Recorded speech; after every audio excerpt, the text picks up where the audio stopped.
24 août 2021. On est devant l'hôtel de ville de Paris pour les 77 ans de la libération de la capitale.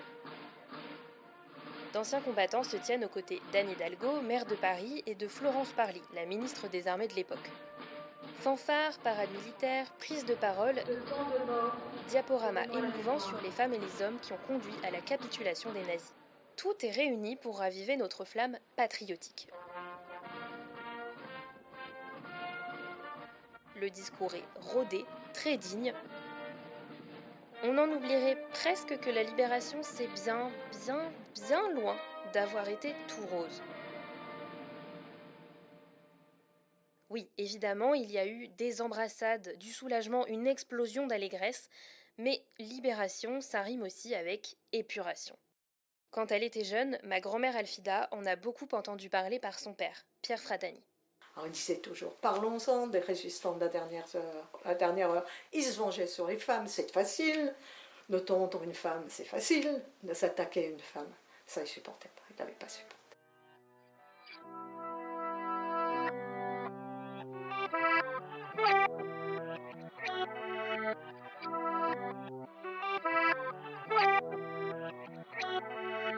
Mort aux flics, épisode 5, l'épuration.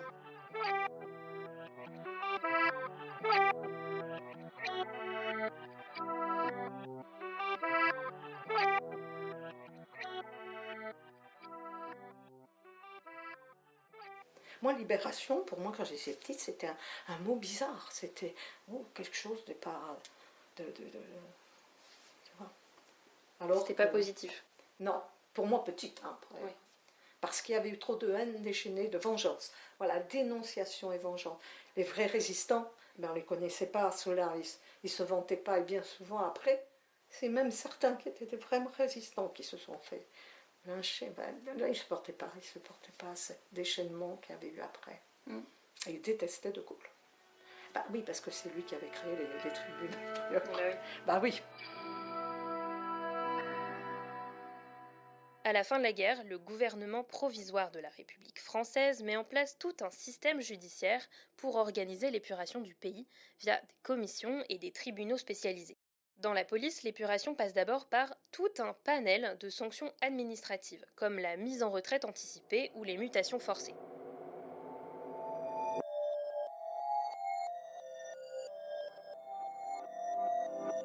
Le 17 avril 1945, Pierre, lui, est révoqué sans pension.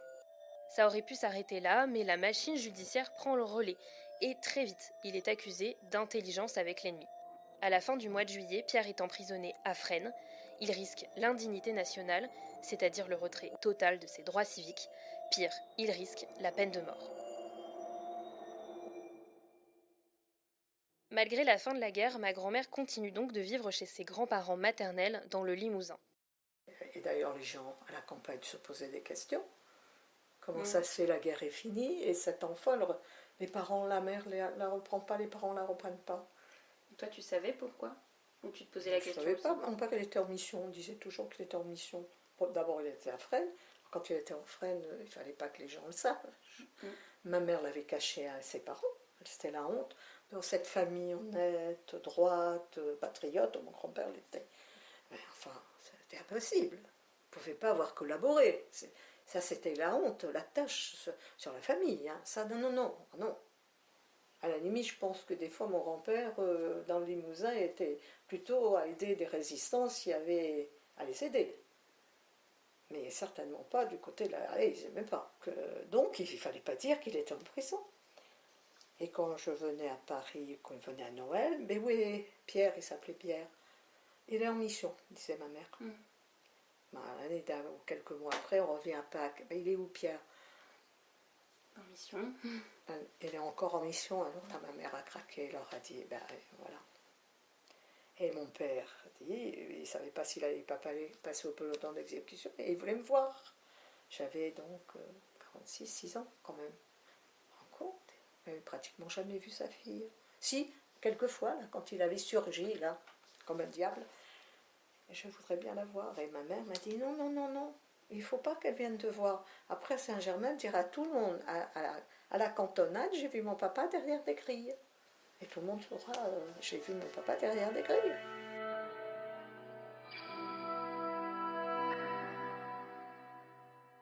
Difficile de connaître leur nombre exact, mais à Fresnes, les policiers placés derrière les barreaux sont nombreux.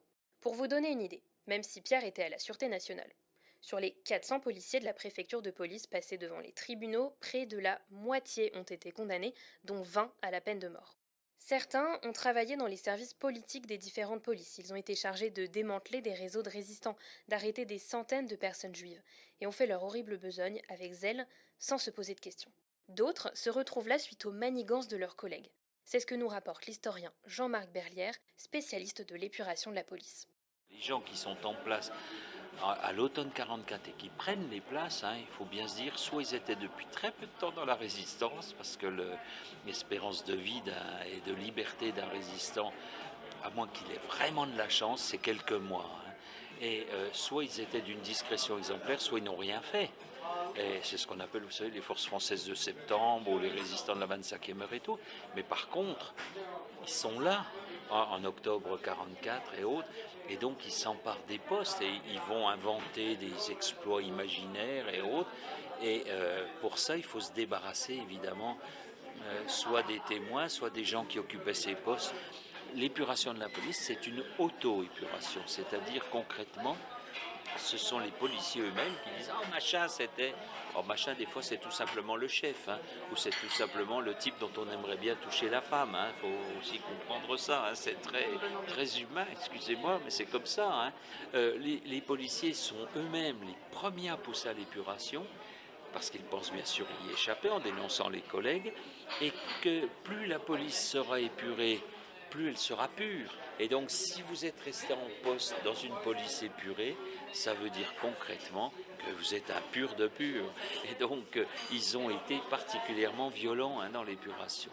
Ça a été lent, long, profond, violent.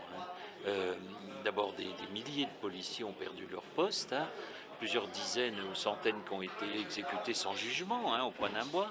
Et pour les autres, comme votre arrière-grand-père, être révoqué, vous imaginez, ça veut dire perdre toute son ancienneté, ne plus avoir le droit d'exercer, ne plus avoir de pension. Ça peut paraître mesquin, mais c'est énorme. Il va y avoir des amnisties, il va y avoir des corrections de ces erreurs. Je peux vous dire que les gens, je ne sais pas comment votre arrière-grand-père a survécu à tout ça, mais en général, c'est un traumatisme très violent. D'autant plus que beaucoup de Français voulaient une épuration rapide et sans pitié, histoire de bien passer au Karcher tous les restes de Vichy. Et pour ces gens-là, être accusé de collaboration, c'est déjà être coupable. Alors il y a plein de gens qui étaient fous furieux, qui trouvaient que l'épuration c'était trop lent. Vous savez, eux, ce qu'ils auraient voulu, c'est un bain de sang tout de suite, des gens contre les murs qu'on fusillait. C'est pas ça, la justice. On s'est battu contre les nazis, c'est-à-dire contre le contraire de l'état de droit. C'est pas pour se comporter pareil. Et donc, ça prend du temps. Et puis, pour tout vous dire, beaucoup de juges d'instruction faisaient traîner les choses de façon à ce que les passions s'apaisent, si vous voulez. Et il était plus facile de prononcer un non-lieu ou une peine que les gens auraient trouvée scandaleusement basse en 46 ou en 47 qu'en 44. Donc il y a eu aussi la volonté de la part d'un certain nombre de juges d'instruction de laisser traîner les affaires pour éviter ces excès, parce qu'il y a eu des excès terribles, bien sûr. Puis alors il y a tous les gens qui voulaient se venger de policiers qui les avaient arrêtés. Alors des fois, ça n'a rien à voir avec la résistance. Les policiers, pendant la guerre, il y a des malfrats qui continuent de faire leur métier de malfrats. On braque des banques, on raquette des gens et tout. Alors souvent, en 44-45, ces gens diront non, non, mais on travaillait pour la résistance. Bien sûr, mais alors ce qui fait que les policiers qui les arrêtaient parce qu'ils faisaient leur métier de pégiste ont été souvent poursuivis sur des accusations faites par des gens qui étaient pas plus résistants que vous et moi. Mais voilà. Et c'est donc dans cette ambiance détestable que s'est retrouvé mon arrière-grand-père.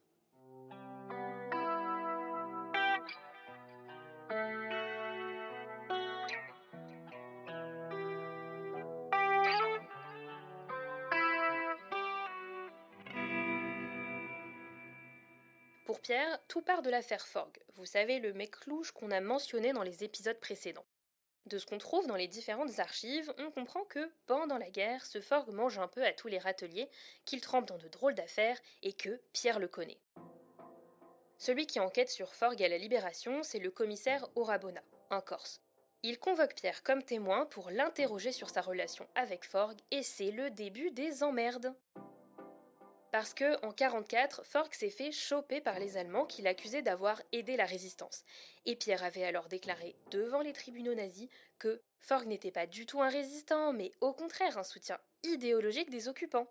Sauf que, en réalité, comme l'explique Pierre à Orabona, Forgues était, en tout cas à ses yeux, un véritable résistant et un indicateur privilégié, et qu'il a donc menti aux Allemands pour le protéger. Bref, c'est un sacré bordel et c'est suffisant pour attirer l'attention. De là, Orabona ouvre une enquête sur mon arrière-grand-père. Je sais pas s'il y a un passif entre Pierre et Orabona, mais aux archives on a aussi trouvé un document mentionnant une bagarre entre eux à la sortie d'un commissariat et une lettre où Pierre accuse Orabona d'avoir collaboré. Pas de quoi tirer de grandes conclusions, mais il semblerait quand même qu'il y ait eu un petit quelque chose de pas net entre les deux. Deux choses bien concrètes sont reprochées à Pierre. En premier lieu, c'est le moment de reparler de la note de Bommelbourg, le chef de la Gestapo en France, qu'on a découverte dans l'épisode 2. Elle date de 1941, au moment où Pierre doit quitter Douai pour Paris. Résumons. On a le chef des nazis en France qui estime que Pierre est un excellent agent de recherche contre les communistes, alors même qu'on a vu dans l'épisode précédent qu'il avait aidé des communistes à Douai, donc ça déjà c'est carrément bizarre. Et puis, le deuxième reproche qu'on lui fait, c'est d'avoir arrêté en novembre 1942 Louis Lagarrigue, un résistant communiste. Lagarrigue est déporté quelques mois plus tard en Autriche, d'où il revient vivant, en 1945. Et il a témoigné contre Pierre. Mon arrière-grand-père passe 1 an en prison. 1 an pour démonter ces deux accusations. 1 an pour prouver son innocence. Pierre n'a jamais beaucoup parlé de la guerre à sa fille, mais à la mort de son épouse Raymonde, il a commencé à lui raconter sa vie en prison. Ma grand-mère avait alors 18 ans. Non, il m'a raconté comment avec une boîte de conserve qu'on découpe, on fait des carrés de chaque côté, dans la boîte de conserve, et on fait avec on craque des allumettes, des bouts de papier ou de ce qu'on trouve sur la main pour faire réchauffer ce qu'on a. Et je me souviens, quand il a été libéré à Saint-Germain, il nous a fait la démonstration de la boîte de conserve, je me la vois encore. Comme un réchaud fait maison. Ah oui, un réchaud fait à partir d'une boîte de conserve. Et il avait tellement faim, alors il avait faim. Et bon, et je te l'ai dit, ils étaient servis par des droits communs. Et ces droits communs qui servaient la soupe ou ce qu'on veut, la gamelle, à des policiers, ils se vengeaient en crachant, bien sûr. Ils commençaient d'abord par cracher dedans et pour leur servir, bien sûr, c'est la vie de la prison. La vie de la prison. Il y avait également, moi il m'a raconté également le matin, le petit matin, quand il partait pour le temps d'exécution, oui, dans le couloir, et qu'ils étaient tous derrière la porte, pour que les condamnés, le condamné accompagné du prêtre, longeait ce couloir. Voilà, et un jour ce condamné, qui en passant le long du couloir, sans arrêt, disait cette phrase: pardonnez-leur parce qu'ils ne savent ce qu'ils font. Pardonnez-leur parce qu'ils ne savent ce qu'ils font. Pardonnez-leur. Et jusqu'au bout du couloir, il a prononcé cette phrase comme on entra. Mon père a été... Et dit, moi jamais je leur aurais pardonné. Lui, il avait la haine, il avait la violence, l'injustice, sentiment d'injustice, de colère. C'est normal, c'est humain. Pierre vit une injustice, il ne rêve que de laver son honneur et de sortir de prison. Dans les lettres qu'il adresse à sa femme, le sujet est omniprésent. Fresnes, le mercredi 23 janvier 1946, 14h30. Je viens de recevoir ton colis. Parfait, ma poule. J'ai remarqué qu'il n'y avait pas de beurre et t'étais un peu étonné. Attendu qu'hier au parloir, tu m'as dit que la tante à Jean t'en avait vendu, peut-être cher. Je ne t'en fais pas le reproche. L'aurais-je perdu en remontant dans ma cellule? Tu m'en parleras. Je commence à être honteux de vivre à ton crochet. Mon Dieu, que de mal je te donne. Et cependant bien involontairement, tu le sais.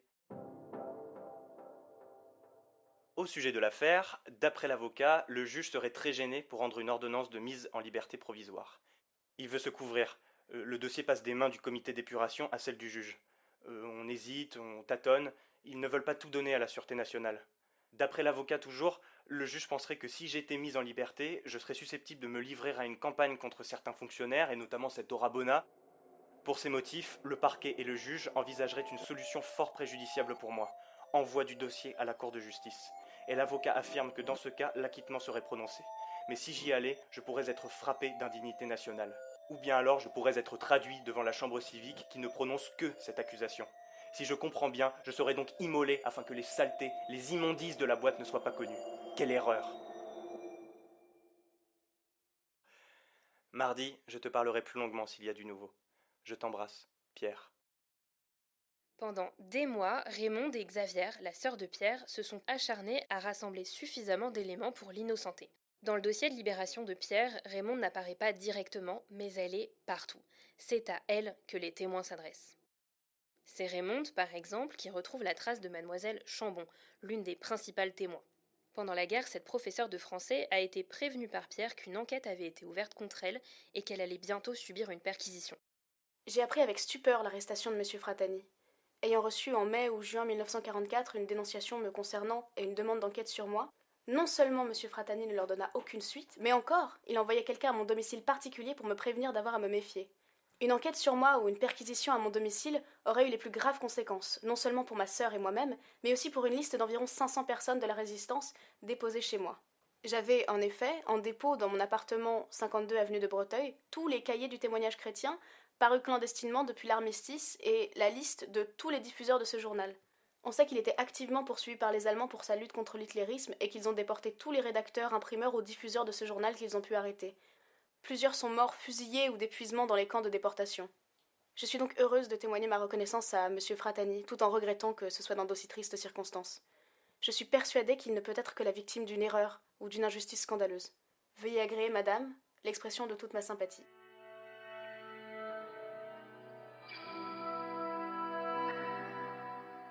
C'est aussi Raymond qui va mettre au jour la réponse à pourquoi le chef de la Gestapo en France a fait un commentaire élogieux sur Pierre, en contactant M. Perrier, l'ancien directeur de la sécurité publique sous Vichy. Paris, le 8 juillet 1946. Madame, par votre lettre du 7 courant, vous me demandez si je peux vous indiquer dans quelles conditions j'ai établi en 41 une note concernant votre mari, l'inspecteur de police Fratani. Je ne connais pas monsieur Fratani, je ne l'ai jamais vu. Je n'ai pas de souvenir particulier de cette note, je puis vous indiquer quel était le processus normal d'établissement et de transmission de ces notes de service. Doyen des contrôleurs généraux des services de police, j'avais mission de voir hebdomadairement le chef du service allemand, qui avait dans ses attributions la surveillance de la police française. Je devais, en vertu d'accords supérieurs, lui soumettre les projets d'arrêtés ou de décrets préparés à Vichy intéressant l'administration ou le personnel de la police, obtenir les laissez-passer de franchissement des lignes de démarcation pour les fonctionnaires mutés et leurs familles, prendre note des demandes administratives présentées par les Allemands afin d'en informer mon administration. Je prenais note manuscrite de ces demandes, reproduisant les termes mêmes dans lesquels elles m'étaient exprimées ou dictées. Je les faisais ensuite transcrire en notes dactylographiées au cours des séjours périodiques que je faisais à Vichy. Je remettais finalement les diverses notes ainsi établies aux directions compétentes, personnel, comptabilité, matériel, etc., sans jamais commenter les demandes présentées ni intervenir pour décision. La note concernant M. Fratani a été certainement établie au cours d'une des conférences hebdomadaires de service, et elle reproduit forcément les termes dans lesquels elle m'a été dictée et ne constitue pas une sollicitation directe ou personnelle du chef du service allemand. Je n'aurais pas manqué dans ce cas de la rapporter en d'autres termes. Elle fait partie des nombreuses notes de service que j'ai eu à établir au cours de l'année 41 pour transmettre les demandes allemandes concernant soit des mutations d'inspecteurs ou commissaires, soit des augmentations ou des diminutions d'effectifs vacants, soit des agréments ou des refus à la désignation de titulaires, sans que jamais les motifs réels des demandes nous soient fournis. De l'appréciation qui est consignée dans la note concernant M. Fratani ne saurait résulter la conviction que ce fonctionnaire était persona grata auprès des Allemands, lorsqu'un inspecteur ou commissaire les gênait à tel ou tel poste, de le signaler à l'administration comme devant être mieux utilisé ailleurs, en raison de ses compétences techniques particulières. Le fait que la note concernant M. Fratani transcrive une appréciation des Allemands sur les aptitudes professionnelles de cet inspecteur ne prouve donc pas que l'occupant a eu à se louer de lui, ou qu'ils aient voulu récompenser des services rendus à Douai, ou utiliser son concours dans un autre poste. Ils avaient dans ce cas d'autres moyens d'imposer leur volonté. Mais la note prouve que les Allemands avaient incontestablement le désir de faire partir M. Fratani de Douai par le procédé normal de mutation administrative. Le juge d'instruction estimera cette explication plausible et c'est une accusation en moins pour Pierre.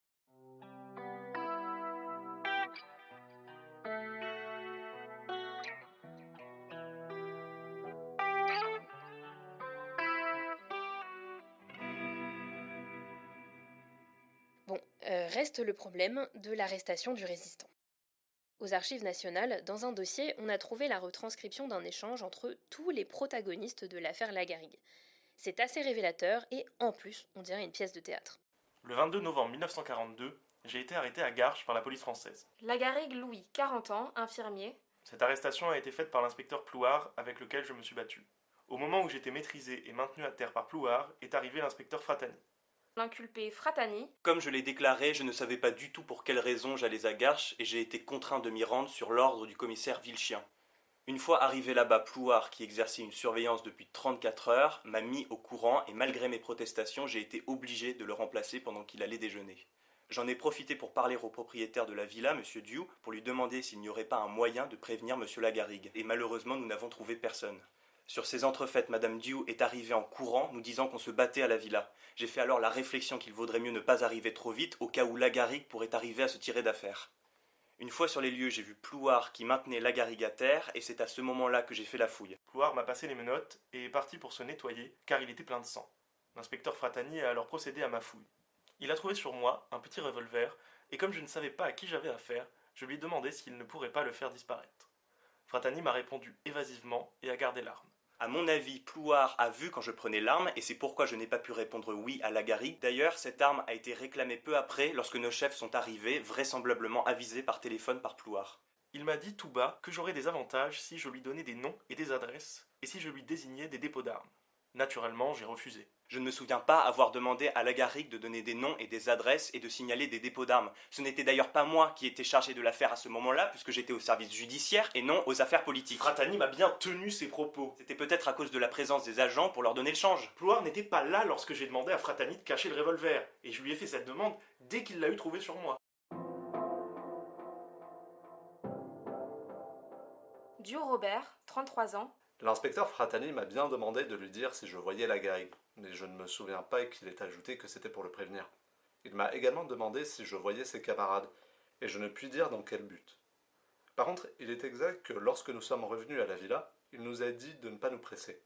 De mon côté, je cherchais à voir des camarades de Lagarrigue pour pouvoir l'avertir, mais malheureusement je n'ai vu personne. Je persiste à vous déclarer que l'inspecteur Fratani a procédé à ma fouille après le départ de l'inspecteur Plouard, et qu'ayant trouvé sur moi un petit revolver, il a refusé de le faire disparaître alors que je le lui avais demandé. Il est exact que l'inspecteur Plouard ne se trouvait pas là lors de la fouille, ou du moins qu'étant en train de rajuster ses vêtements, il ne pouvait surveiller celle-ci. À ce moment, nous introduisons le témoin Plouard Charles, 45 ans, inspecteur de police. Il est exact que l'inspecteur Fratani a accompagné M. Diou. Lorsqu'il est revenu, Lagarrigue était maintenu par moi et déjà maîtrisé. J'ai demandé à mon collègue de le fouiller pendant que je rajustais mes vêtements. Je lui ai demandé de le fouiller partout car je m'étais aperçu qu'il avait tendance à porter ses mains vers ses jambes. De fait, l'inspecteur Fratani a trouvé un petit revolver dans la chaussette de M. Lagarrigue. Bien que je puisse me douter de l'existence de cette arme, Lagarrigue ne s'en était pas servi, et je ne l'avais pas vu. Effectivement, je m'étais pas servi de cette arme que l'inspecteur Fratani a trouvée dans ma chaussette. Au moment où Fratani a trouvé l'arme, comme M. Robert Lagarrigue Diou. lui demandait si on ne pouvait pas la faire disparaître, il a répondu qu'il n'était pas seul. À ce moment-là, je rajustais mes vêtements dans la pièce à côté. Comme je l'ai déclaré le Pierre 7 mars Fratani. dernier, il m'aurait été difficile de dissimuler l'arme, d'autant que celle-ci m'a été réclamée par mes chefs dès leur arrivée. Je ne sais comment ils avaient été prévenus. Je crois que j'avais fait prévenir la brigade soit par l'intermédiaire de M. Diou, soit par une autre personne. En tout cas, nous n'avions pas parlé de revolver, mais il est extrêmement vraisemblable que le chef de la brigade l'a réclamé car il savait que M. Lagarrigue devait être probablement armé. De toute façon, Robert Diou. lors de l'arrivée des chefs policiers, le revolver a été réclamé par eux. Je tiens à vous préciser que j'ai été réprimandé par le chef de service pour n'avoir pas été présent lors de l'arrestation. Je me souviens pas de ça, hein. Là aussi, les explications de Pierre paraissent plausibles au juge d'instruction. Enfin, après 1 an d'incarcération, l'affaire est classée sans suite. Le juge écrit « En réalité, Fratani ne paraît pas avoir pris part très active à cette opération. Il est en tout cas certain qu'à cette occasion, il n'a manifesté aucun zèle et fait preuve d'aucune initiative susceptible de faire retenir ce fait à son encontre. »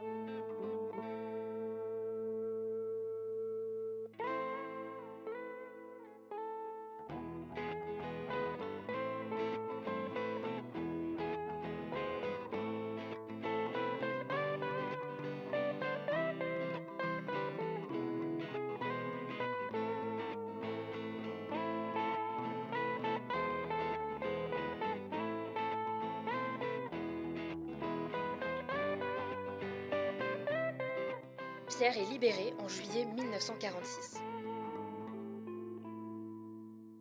Aussitôt sorti de prison, Pierre quitte Paris. Il part se planquer à Toulon où vit sa sœur. Parce qu'il a beau être innocenté, il a peur que le vent tourne, qu'on l'accuse à nouveau par d'autres moyens. Et puis, surtout, Pierre est toujours exclu de la police. Depuis Toulon, pendant encore 1 an, il va de nouveau se battre contre l'administration. Il finit par réintégrer ses fonctions le 2 juillet 1947. Il devient inspecteur de la police de l'air et des frontières à l'aéroport du Bourget. Pour la première fois, ma grand-mère quitte le Limousin pour vivre avec ses parents. Pour Pierre, c'est le retour à la normalité.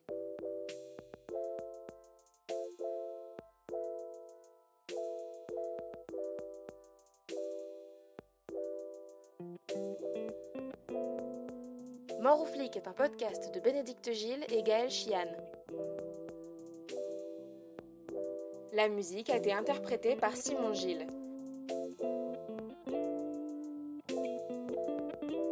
Les doublages ont été incarnés par Maëlle, Mathieu, Élise, Alexandre, Simon Gilles et Pierre-Yves. Merci à Jean-Marc Berlière pour son expertise. Et merci à Alfida pour sa participation. On se retrouve très bientôt pour le dernier épisode. D'ici là, n'hésitez pas à nous suivre sur Instagram, à nous laisser un max d'étoiles sur votre appli de podcast et à parler de nous autour de vous.